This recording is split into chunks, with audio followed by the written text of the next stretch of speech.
لایەرێکی بێزیە مەفتەی خولی ناوی کوردستان لە شارۆچکەی پیرمامیانی پێشمەرگەی هەولێر میوانداری لە برایەتی هاوشاری کرد. برایەتی با هێرشەکانی مەترسی خست بووە سەرگۆڵی خاوەنماڵ بەستەوەی زوو بە گۆڵی پێشکەوتن بکات. حەمید ئیسماعیل لە یەکێک لە وێرشانە تۆپێکی ڕاستەی گۆڵی پێشمەرگەی هەولێر کرد و بەرەمعالیش هاوکاری کرد لەوەی بە گۆڵ بگات بە هەڵا تۆپەکەی بۆ نێو گۆڵی خۆیان نارد.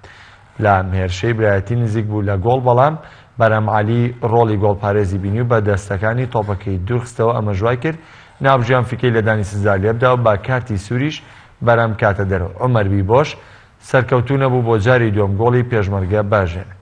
لە نێوی دووەمیش برایەتی سوودی لە هێرشی هەڵگەڕاوە بینی و بە مۆغەریب ئەنجامەکەی دوێن دەکرد بۆ سەوزپۆشەکان لەگەڵ بوونی چەندین هێرش بۆ وەردویانە، بەڵام ئەنجامی یارەکە گۆڕانکاری تری بەخۆوە نەبینی و برایەتی سێ خاڵ یارەکەی وەرگرت و هاتە پێشەنگ بە 25 خاڵ. پێشمەرگەی هەولێریش بە 13 خاڵە پاشەکشەی کردووە بۆ خانەی حەوتە.